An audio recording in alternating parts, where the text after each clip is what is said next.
Hello students, मेरा नाम आदित्य है and you all are very welcome on this channel. तो कैसे आप लोग? बढ़िया है, मस्त है, खुश है। चलिए क्लास 11 का जो फिजिक्स पढ़ रहे थे उसी को और आगे कंटिन्यू करेंगे। प्रीवियस लेक्चर में हम लोग थ्योरी देखे थे सब्ट्रैक्शन ऑफ वेक्टर का। किसी कारणवश लेक्चर को आधा में ही खत्म करना पड़ गया था, आपसे आखिरी बातचीत भी नहीं हो पाई थी, तो आज हो जाएगी, उसके लिए आप निश्चिंत रहे। ठीक, चलिए।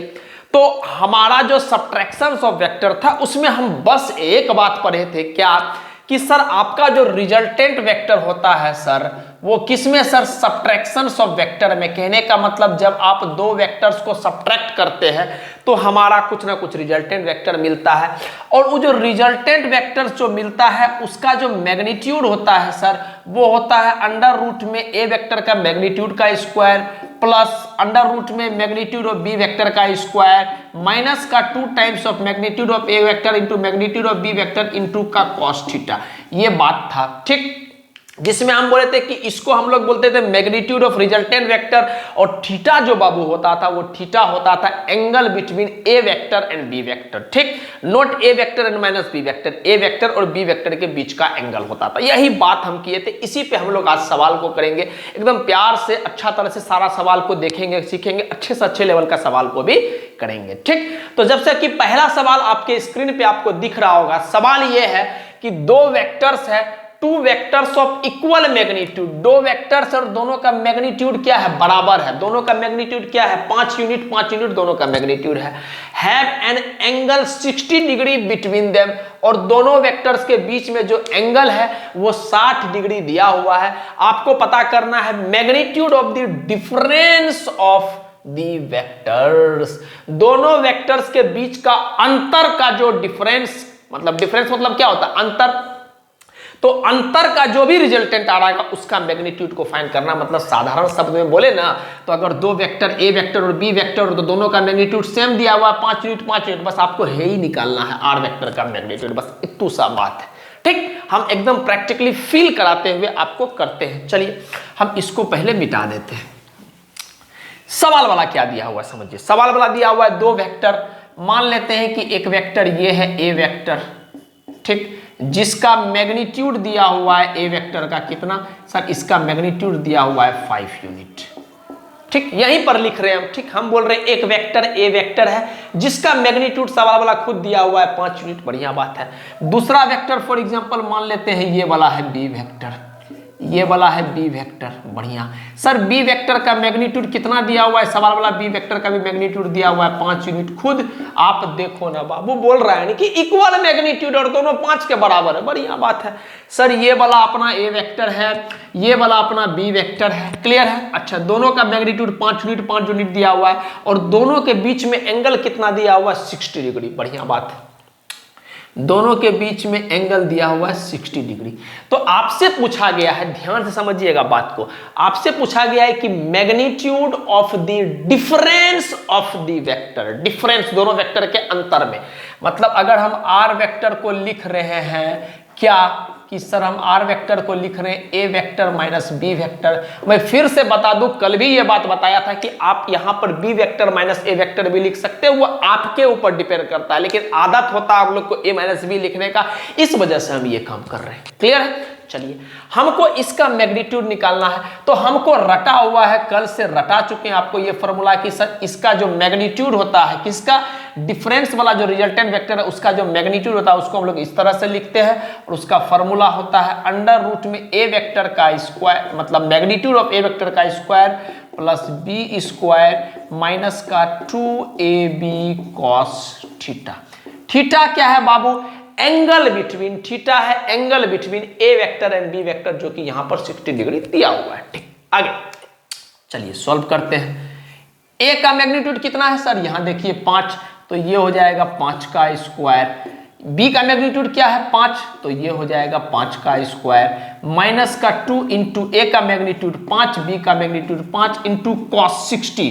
तो कॉस 60 डिग्री का वैल्यू क्या होता है? पहले तो आप सिंपली लिख लो कॉस 60, काहे कि कुछ बच्चा ऐसा भी होगा जिसको छोटा छोटा बात समझ में नहीं आता होगा, तो हम सबको मानते हुए एक एक स्टेप में कहीं भी कोताही नहीं कर रहे, कंप्रोमाइज नहीं कर रहे कि आपको उड़ा दे रहे, ये आपको एक एक चीज बता रहे कि आपको समझना पूरा अच्छा से आना चाहिए समझ में, यही मेरा मुद्दा और कोई इंटेंशन नहीं। ठीक, चलिए करते हैं आगे। तो आप खुद बताओ हमको 5 का स्क्वायर कितना होता है सर 25, 5 का स्क्वायर कितना होता है सर 25, माइनस का 2 इंटू 5 गुना 5 कितना होता है सर 25, इंटू का cos 60 का वैल्यू होता है 1/2, जो बट्टा क्लास 10th में हम लोग पढ़ते हैं ट्रिग्नोमेट्री में क्या कि सर cos 60 डिग्री का वैल्यू होता है 1/2, उठा के रख दिए। 2 से 2 कट गया, बढ़िया बात है।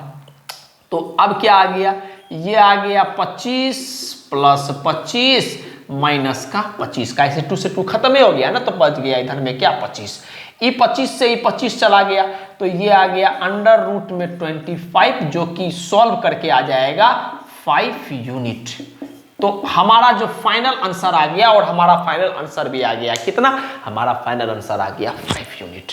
आई होप कि आपको बात समझ में आ रहा होगा, क्लियर है मेरा बात। तो हमारा जो आंसर आया कि magnitude of difference of vector कितना आया सर 5 यूनिट। ठीक, अब थोड़ा सा हम इसको फील भी कर लेते हैं, क्या है, कैसे है, क्यों है। तो समझिएगा बात को, हम जो बोल रहे हैं कि डिफरेंस ऑफ वेक्टर निकालना है, आर वेक्टर बराबर A vector minus b vector. चलिए ये ए वेक्टर है, अब हमको क्या करना है, हमको कल सिखा चुके आपको, हम इसको ऐसे लिख सकते हैं a vector plus minus times of B vector. ठीक है, इसको क्या हम लोग इस तरह से लिख सकते हैं, बिल्कुल सर कल सिखा चुके आपको कि a vector plus minus times of B vector.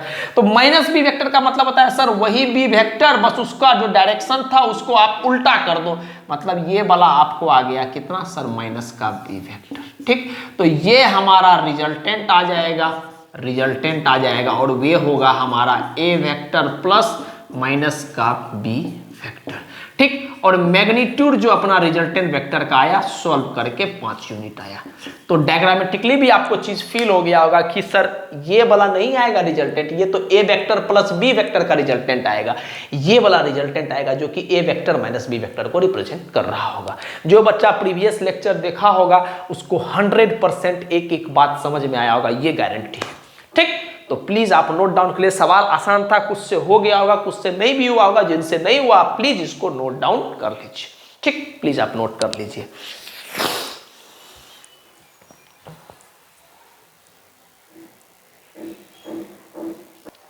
अब सवाल आपको स्क्रीन पे दिख रहा होगा कि आपको 3 वेक्टर्स दिया हुआ है 3 vectors given that a vector plus B vector plus c vector का जो सम है वो 0 आ रहा है। 0 तो नहीं बोल सकते, 0 वेक्टर आएगा, लेकिन आपको पता है कि 0 वेक्टर का मैग्नीट्यूड क्या होता है, 0 ही होता है। बढ़िया, आपको ए वेक्टर का मैग्नीट्यूड 12 दिया हुआ है, बी वेक्टर का मैग्नीट्यूड 5 दिया हुआ है, और सी वेक्टर का मैग्नीट्यूड 13 दिया हुआ है।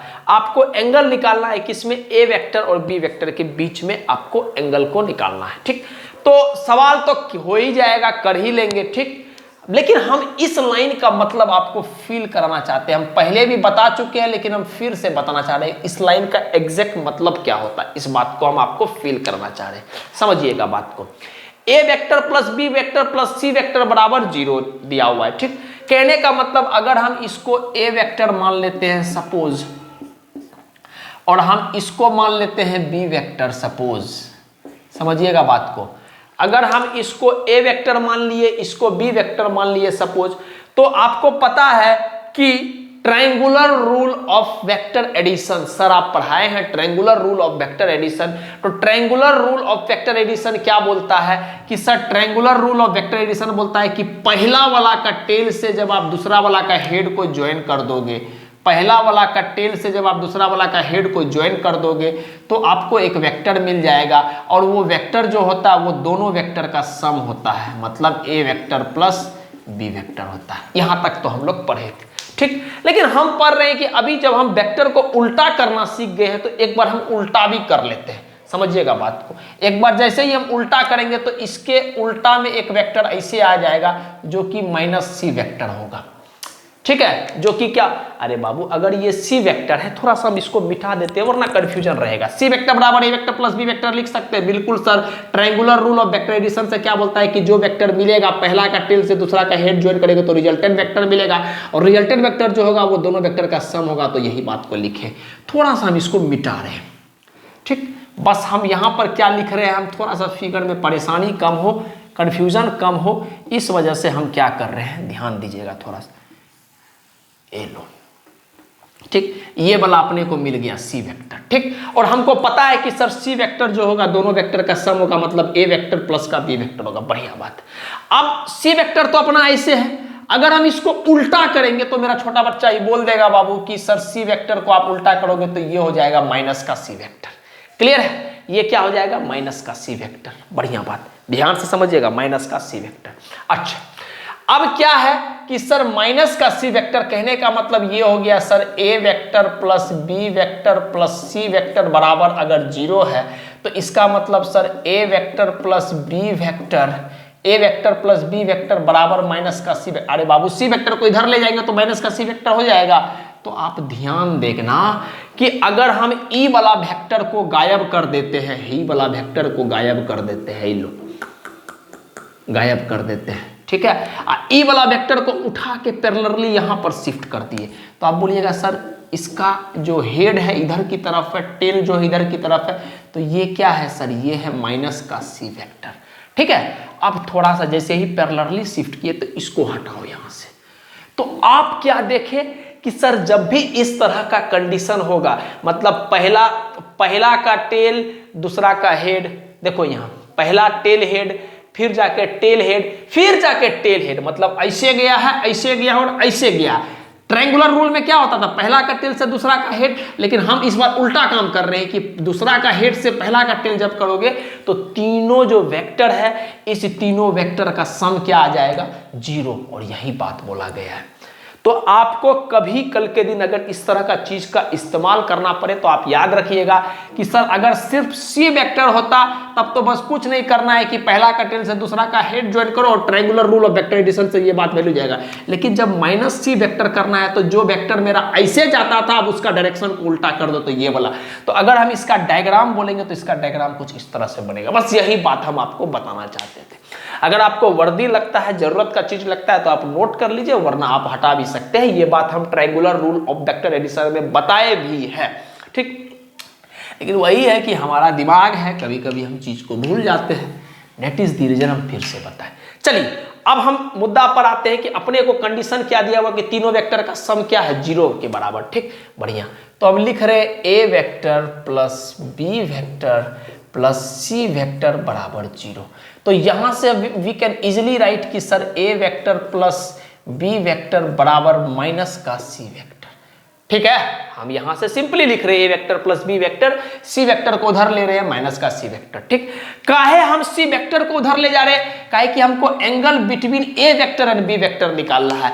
कल के दिन अगर आपको इस सवाल में पूछा जाता है find the angle between A vector and C vector, तो हम बी वेक्टर को उठा के इधर ले आते हैं। समझिएगा बात को, ये पॉइंट समझना बहुत जरूरी है कि एग्जैक्टली यही सवाल नहीं आएगा, सवाल बदल के भी आ सकता है। ठीक है, तो हम आपको बोल रहे हैं क्या कि यहां पर हमको ए वेक्टर और बी वेक्टर के बीच में एंगल निकालना है, तो दोनों को एक तरफ रखें। कल के दिन हमको बोलेगा कि ए वेक्टर और सी वेक्टर के बीच में एंगल निकाल लो, तो बी को उधर फेंक देंगे, सी वाला को इधर रख लेंगे। कल के दिन बोलेगा कि सी वेक्टर और बी वेक्टर के बीच में एंगल निकालो, तो सी और बी को यहां रखेंगे, ए को उठा के इधर रख देंगे। आई होप कि आपको बात समझ में आ गया होगा जो हम बोलना चाह रहे हैं। ठीक, चलिए हम दोनों तरफ मैग्नीट्यूड ले लेते हैं। बढ़िया बात है सर, मैग्नीट्यूड ले लिए। अच्छा, अगर आप थोड़ा सा इसको बढ़िया से देखोगे तो ये तरह एक तरह से क्या है, सम ऑफ वेक्टर का मैग्नीट्यूड, और उसका फॉर्मूला क्या होता है sir, magnitude of A vector का square plus magnitude of B vector का square plus 2 times of magnitude of A vector into magnitude of B vector into का कॉस थीटा, जो दोनों के बीच में एंगल है। किसके किसके बीच में theta, angle between A vector and B vector. ये सब लिखना और देखना सिखा चुके हैं, angle between A vector and B vector. और आप देखो हमको वही निकालना है, थीटे निकालना है। क्लियर है, चलिए आगे। और ये क्या है, मैग्नीट्यूड ऑफ सी वेक्टर, सी नहीं माइनस सी वेक्टर का स्क्वायर, स्क्वायर नहीं बस सिंपली का है कि मैग्नीट्यूड है ना। बढ़िया। अच्छा, अगर हम दोनों तरफ स्क्वायरिंग कर देंगे, स्क्वायरिंग बोथ साइड्स, अगर हम दोनों तरफ स्क्वायर कर देंगे, स्क्वायरिंग बोथ साइड्स, अगर हम दोनों तरफ स्क्वायर कर देंगे तो आप बोलिएगा सर यहां से रूट उड़ जाएगा, मतलब ये आ गया ए वेक्टर का मैग्नीट्यूड, बी का magnitude plus 2 times of A B cos theta बराबर, स्क्वायर करेंगे तो इसका स्क्वायर हो जाएगा, मतलब माइनस का सी वेक्टर का मैग्नीट्यूड का स्क्वायर। ठीक, और कल के लेक्चर में आपको हम ये बात बताए थे कि माइनस सी वेक्टर का मैग्नीट्यूड कुछ नया बात नहीं होता है सर। मैग्नीट्यूड तो माइनस सी वेक्टर का मैग्नीट्यूड सी वेक्टर के बराबर ही होता है, बस माइनस शब्द का मतलब होता है कि सी वेक्टर का डायरेक्शन उल्टा हो गया, बस इतना सा ही बात है। वैल्यू पुट करते हैं। ए वेक्टर का मैग्नीट्यूड कितना है सर? 12 दिया हुआ है, तो पुट करते हैं 12 का स्क्वायर। चलिए, बी वेक्टर का मैग्नीट्यूड कितना दिया हुआ है? 13, तो 13 का स्क्वायर प्लस 2 टाइम्स में 12। ए वेक्टर का मैग्नीट्यूड 12, बी वेक्टर का मैग्नीट्यूड 13 इंटू का कॉस थीटा बराबर minus C vector. Minus C vector मतलब कुछ नहीं सर, सी वेक्टर का मैग्नीट्यूड। तो सी वेक्टर, ओहो हो, बी वेक्टर का मैग्नीट्यूड 5 है ना, ये है 5 और ये वाला भी है हमारा 5, ठीक। माइनस सी वेक्टर का मैग्नीट्यूड कितना है सर? 13, तो 13 का स्क्वायर।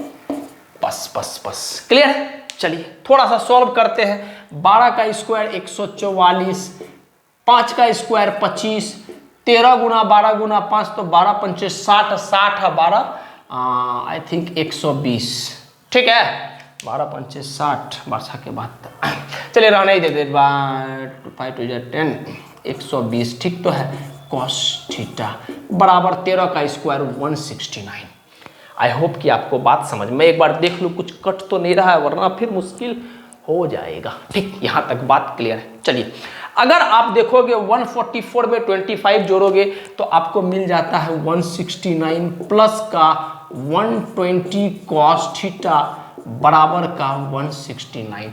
169 को इधर ले गए तो दोनों से दोनों कट जाएगा, तो यहाँ से हमको पता चला कि सर 120 कॉस थीटा बराबर 0 और कॉस थीटा बराबर कितना हो जाएगा सर? 0/120, जो कि खुद 0 आ जाता है। 0 को आप अगर किसी नंबर से डिवाइड करोगे तो वो 0 आ जाएगा, लेकिन अगर किसी नंबर को आप 0 से डिवाइड करोगे तो वो अनडिफाइन आ जाता है, या कहीं कहीं इन्फिनिटी भी बोला जाता है, ठीक। तो कॉस थीटा बराबर क्या हो जाएगा? 0। तो कॉस थीटा 0 कब होता है? कॉस थीटा 0 तब होता है जब थीटा का वैल्यू 90 डिग्री होता है, ठीक है। कॉस थीटा का वैल्यू 0 कब होगा?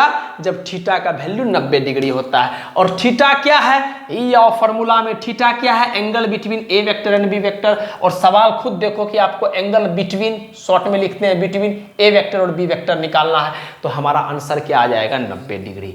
आई होप कि आपको बात समझ में आया होगा। लेकिन हम फिर से ये बात बोलना चाहते हैं कि कल के दिन अगर आपको ए वेक्टर और सी वेक्टर के बीच में एंगल दे देगा और इसी तरह का कंडीशन रहेगा, तो आपको ए और सी को यहां रखना है, बी को उधर ले जाना है। कल के दिन बी और सी में दे देगा तो आपको बी और सी को यहां रखना है, ए को उधर ले जाना है। समझ रहे हैं बात को? अच्छा, कल के दिन अगर आपको ऐसा दे दिया कि सी और ए के बीच में दे दिया तो सी और ए को यहां रखना है, बी को उधर ले जाना। बस इतना ही बात को आपको दिमाग में सेट कर लीजिए, काहे कि कॉन्सेप्ट यही इस्तेमाल होगा, लेकिन हो सकता है एग्जैक्टली यही सवाल नहीं आए एग्जाम में आपके, ठीक है। तो आप प्लीज इस बात को ध्यान रखिएगा। तो हमारा जो फाइनल आंसर आया वो फाइनल आंसर आ गया 90 डिग्री। अगर हम इसका डायग्राम बनाना चाहेंगे तो बढ़िया बात है, बना सकते हैं इजीली। इसका डायग्राम क्या हो जाएगा सर? ये हमारा ए वेक्टर 90 डिग्री, बी वेक्टर और ए वेक्टर के बीच में एंगल कितना है? 90 डिग्री। ये लो 90 डिग्री बना दिए। और हमारा जो सी वेक्टर है ये उल्टा हो जाएगा। ऐसे मत कर देना, वरना तब तीनों का सम 0 नहीं होगा। लेकिन सवाल वाला बोल रहा है तीनों का सम 0 करना है हमको ना, तो ये वाला हमारा हो जाएगा सी वेक्टर। ये हमारा फाइनल डायग्राम आ गया, ठीक है। आई होप कि आपको पूरा बात समझ में आया होगा। तो प्लीज आप नोट डाउन कर लीजिए।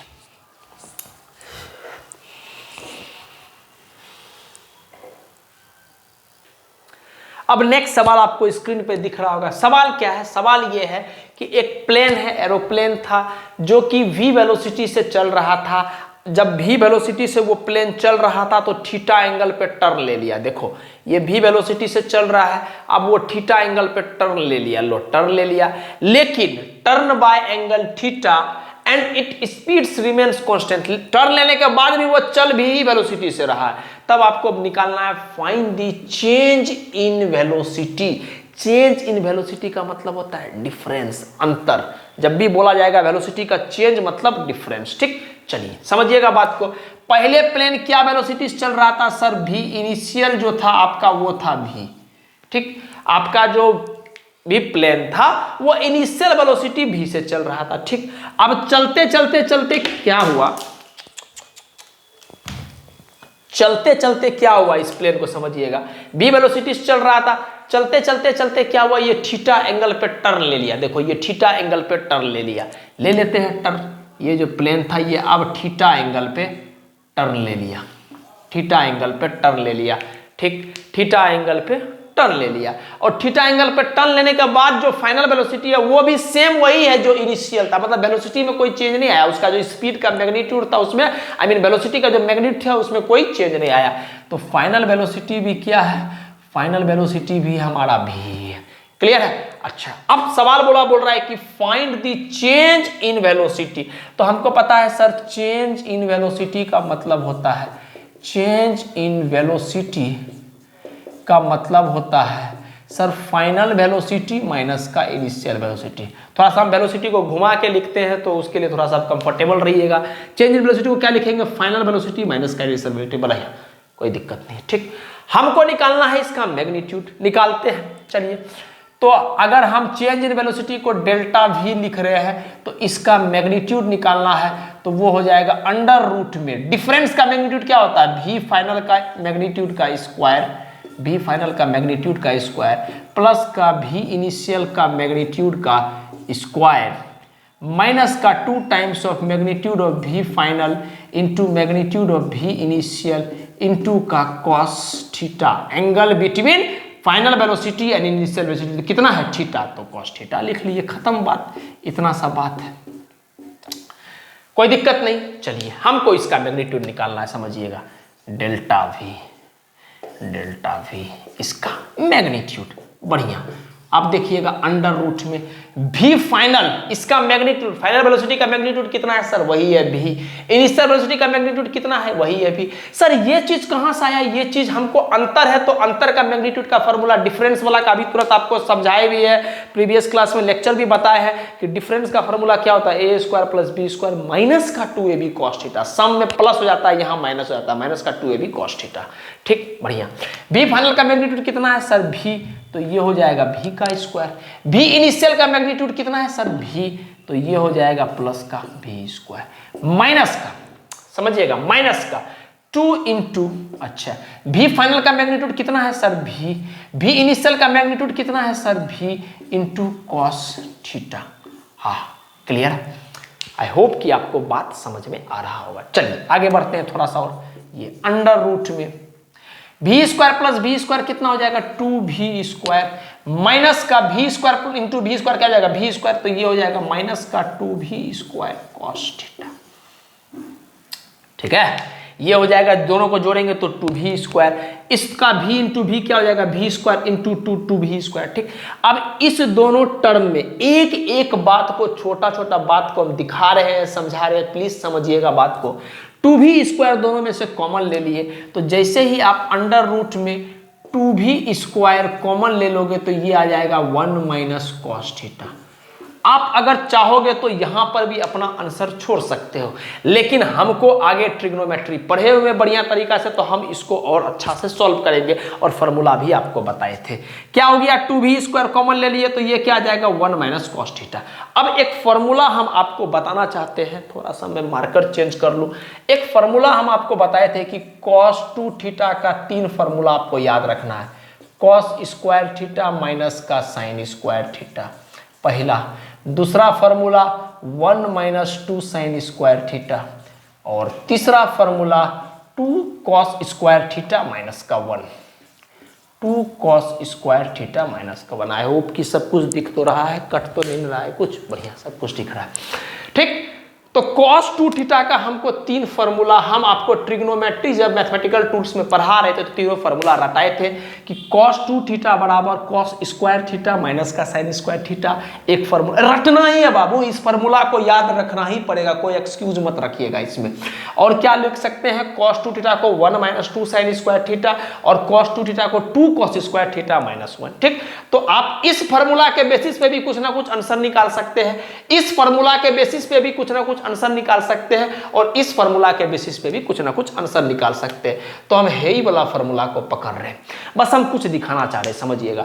जब यहां पर 2 थीटा है तो यहां थीटा है, जब यहाँ पर 2 थीटा है तो यहाँ और यहाँ थीटा है, मतलब एंगल आधा हो जा रहा है। जब यहाँ पर 2 थीटा है तो यहाँ थीटा है, मतलब इस हर केस में एंगल आधा हो जा रहा है। इसका मतलब अगर हम 1 माइनस कॉस थीटा, ध्यान दीजिएगा, अगर हम इसको इधर ले लेते हैं, ई वाला फॉर्मूला को, इसको नहीं, हम इसको पकड़ते हैं 1 माइनस कॉस थीटा को, क्या हम इस वाला फॉर्मूला के बेसिस पे ऐसा लिख सकते हैं? देखिएगा ध्यान से, cos 2 थीटा प्लस का 1, cos 2 थीटा प्लस का 1 is equals to 2 cos square theta, या ऐसे लिखिए, यही वाला फॉर्मूला को पकड़ते हैं।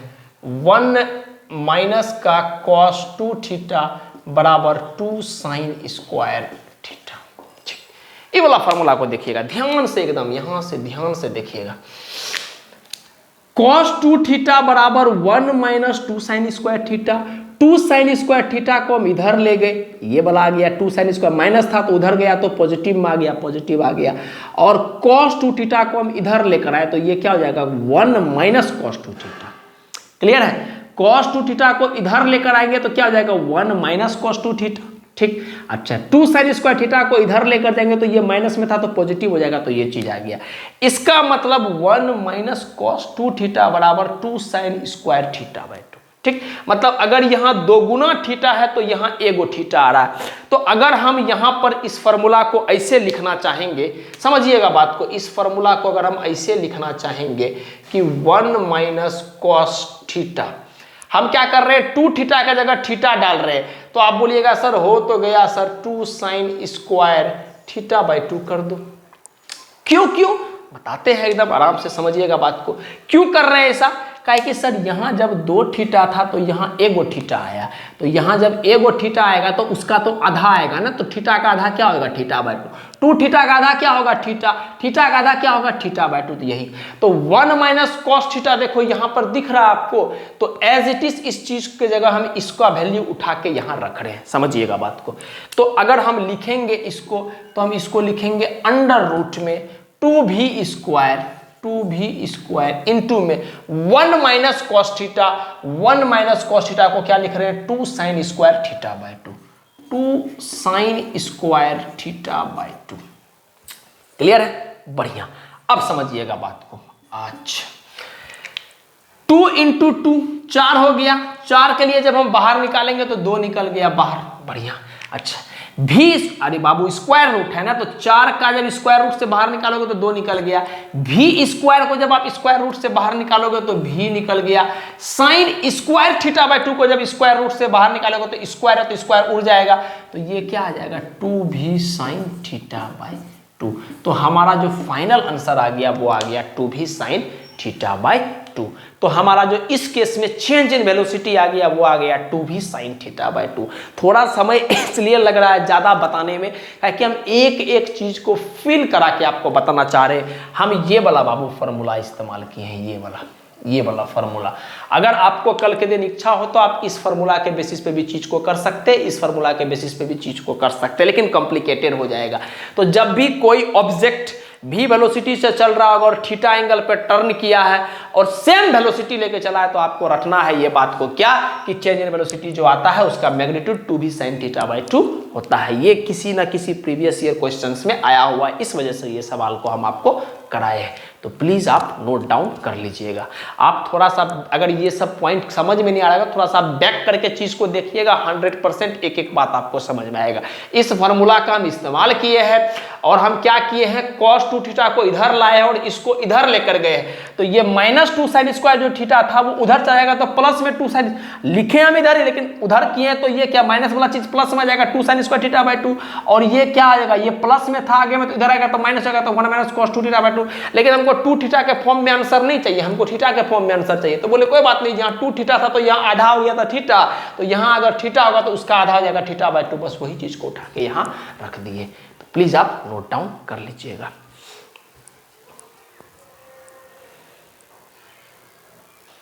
चलिए, ये हमारा है आखिरी सवाल सब्ट्रैक्शन ऑफ वेक्टर का। ठीक, अच्छा सवाल है, इसको समझते हैं।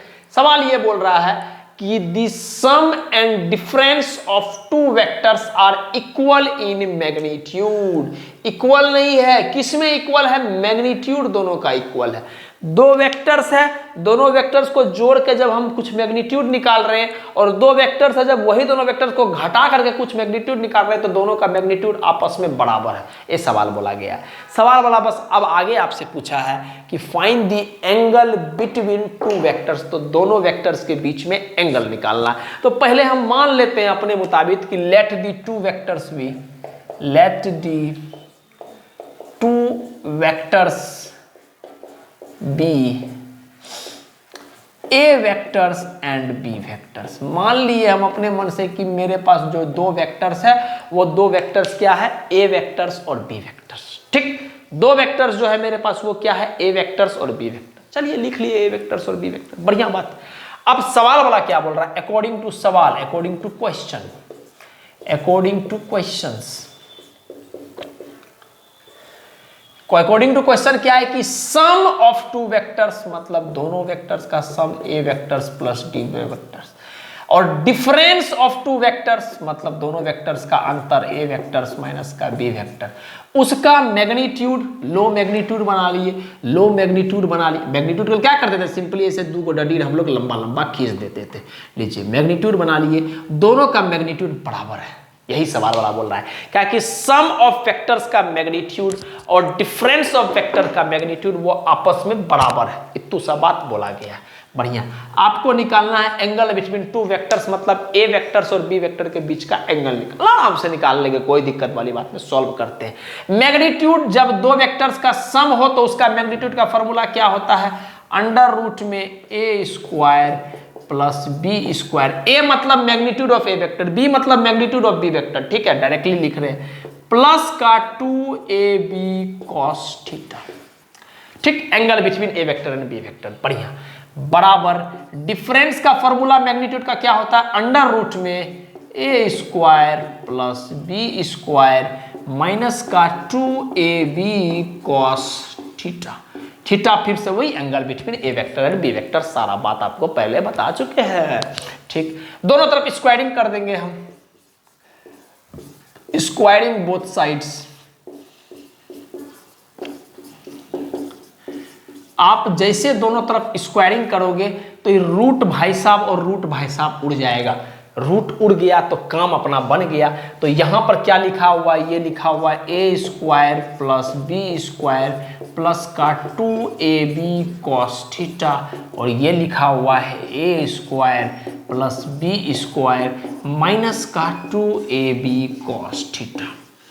आई होप कि आपको बात समझ में आ रहा हो। स्क्वायरिंग करेंगे रूट उड़ जाएगा तो ये आ जाएगा a square plus B square plus का 2ab cos थीटा, और ये आ जाएगा a square plus B square minus का 2ab cos theta. A square से ए स्क्वायर गया, बी स्क्वायर से बी स्क्वायर गया। अगर आपको ऐसे नहीं करना है तो आप इधर लेकर आ जाता, बी घट के 0 हो जाएगा। ठीक, अच्छा, यहां पर आ गया 2ab cos थीटा, यहां पर आ गया माइनस का 2ab cos थीटा। समझिएगा बात को, यहां पर आ गया 2ab cos थीटा और यहां पर आ गया माइनस का 2ab cos थीटा। बाकी सब तो चला गया है। माइनस का 2ab cos थीटा को हम क्या करेंगे, इधर लाएंगे। माइनस का 2ab cos थीटा को क्या कर रहे हैं, हम इधर लेकर आ रहे हैं। तो जैसे ही इधर लाओगे तो ये माइनस वाला था तो जुड़ जाएगा, तो दोनों जुड़ के क्या हो जाएगा 4ab cos थीटा बराबर 0। आई होप कि आपको बात समझ में आ रहा होगा। मैं देख लूं फिर से, कट नहीं रहा है यार। ठीक ठीक ठीक ठीक, तो क्या हो गया, माइनस का 2ab cos थीटा इधर चला गया, तो 2ab cos थीटा पहले से था, उसके साथ जोड़ दिए हम क्या, फिर से इधर जाने के बाद प्लस हो जाएगा, तो प्लस होने के बाद 2ab cos थीटा, तो दोनों जुड़ गया तो 4ab cos थीटा आ जाएगा। ठीक, अच्छा, अब हम थोड़ा सा यहाँ पर बुद्धि लगा रहे हैं मैथ वाला, तो हम cos थीटा को cos थीटा रहने देते, 4ab को 0 के नीचे में ले लिए, तो 0 बटे का 4ab, एकदम बच्चा की तरह आपको समझा रहे, कोई चीज क्लियर होना चाहिए। ठीक, अब 0 का 4ab मैग्नीट्यूड है दोनों a और b, तो 0 बटे समथिंग क्या हो जाता है सर 0। इसका मतलब अगर cos थीटा बराबर 0 आ गया तो देयरफॉर थीटा बराबर क्या आ जाएगा, थीटा बराबर आ जाएगा 90 डिग्री। इसका मतलब आ गया कि sir angle between A vectors and B vectors जो आ गया 90 डिग्री। क्लियर है, cos थीटा बराबर 0, और cos थीटा 0 कब होता है, जब थीटा 90 डिग्री होता है। इसका मतलब ए वेक्टर और बी वेक्टर के बीच में एंगल 90 डिग्री है। लेकिन हम थोड़ा सा इसको डायग्रामेटिकली भी फील करना चाहते हैं कि हुआ क्या है एग्जैक्टली। ठीक, चलिए दो वेक्टर बनाते हैं, ये वाला है हमारा ए वेक्टर्स और मान लेते हैं ये वाला है हमारा बी वेक्टर्स। ठीक, तो अगर इस दोनों के बीच में एंगल थीटा है 90 डिग्री है ना, तो थोड़ा 90 डिग्री जैसा भी बना देते हैं ना, तो फील आएगा बढ़िया से। ये लो, ये हमारा है बी वेक्टर। ठीक, और ये है 90 डिग्री। ठीक है, 90 डिग्री, बढ़िया। तो आप बताओ अगर ये दोनों है तो इसका रिजल्टेंट कुछ इधर आएगा, इसका रिजल्टेंट कुछ आएगा ये ए वेक्टर्स प्लस बी वेक्टर। ठीक है, A vectors plus B vector, बढ़िया बात है। ठीक, अब हमको इसका चाहिए तो हम इसको क्या लिख सकते हैं, 100 बार बोल चुके हैं, इसको हम क्या लिख सकते हैं, ए वेक्टर प्लस माइनस का बी वेक्टर। तो बी वेक्टर अगर ये है तो माइनस का बी वेक्टर का मतलब माइनस, मतलब डायरेक्शन को बस उल्टा करना है, तो कर देते हैं। तो ये वाला जो नीचे में आ जाएगा, ये वाला आ जाएगा माइनस का बी वेक्टर। क्लियर है, बढ़िया बात है। और अगर आपको पता है कि ये पूरा एक स्ट्रेट लाइन है और ये 180 है, तो भाई बाबू ये 90 होगा, तो ये भी तो 90 ही ना होगा, तब ना दोनों जोड़ के 180 होगा, बिल्कुल। और तो ये जो आ जाएगा इसका रिजल्टेंट आ जाएगा, इसका रिजल्टेंट समझिएगा, इसका रिजल्टेंट। और ये कितना आ जाएगा सर, ये आएगा ए वेक्टर बी वेक्टर। ठीक है, तो यही चीज था, ये ए वेक्टर है, ये बी वेक्टर है। तो अगर आप इसको एडजेसेंट साइड और पैरेललोग्राम मानोगे तो ये पैरेललोग्राम बन गया, और ये कॉमन डायगोनल मतलब कॉमन टेल से कॉमन हेड की तरफ जाते हुए रिजल्टेंट मतलब सम ऑफ टू वेक्टर का रिजल्टेंट, और ये डिफरेंस ऑफ टू वेक्टर का रिजल्टेंट कुछ इस तरह से आ गया। ठीक, इतना सा बात था। ठीक, आई होप कि आपको पूरा का पूरा बात समझ में आया होगा। क्लियर है? तो जैसा कि हम हमेशा बोला करते हैं, कोई भी हाल हो, किसी भी तरह का परिस्थिति हो सर, खुश रहिए, मस्त रहिए, मुस्कुराते रहिए और अपना काम करते रहिए। अगर आप अपना काम करते रहिएगा तो आप मस्त रहिएगा, कोई टेंशन नहीं होगा। क्लियर है? अच्छा, और लास्ट बात ये कि आप अपने बारे में कम से कम वक्त निकाल के जरूर से जरूर अच्छा सोचें। ठीक, तो प्लीज आप नोट जरूर कर लीजिएगा। नेक्स्ट जो हमारा टॉपिक आएगा वो हमारा आएगा रिजोल्यूशंस ऑफ वेक्टर। वहां पर हम वेक्टर को तोड़ना सीखेंगे। कंपोनेंट या प्रोजेक्शन जो वर्ड हम लोग इस्तेमाल करते हैं वेक्टर में, वो खास करके हमको आगे के फिजिक्स में बड़ा काम आएगा, खास करके प्रोजेक्टाइल मोशन सब में बहुत ज्यादा काम आएगा वो चीज। ठीक है, तो उसको हम लोग ध्यान से अच्छी तरह से पढ़ेंगे और बाकी चीज को भी बड़े अच्छे तरह से हम लोग पढ़ रहे हैं। जानते हैं किसी कारणवश कुछ भी है, थोड़ा बहुत लेक्चर बड़ा लेट हो जाता है, आप जानते हैं, तो हमारे साथ भी मजबूरी रहता है, बट हम कोशिश करते हैं कि जो भी हो, जितना भी हद तक हो, बढ़िया से करे चीज को। ठीक है, तो प्लीज आप इसको नोट डाउन कर लीजिएगा। And thank you.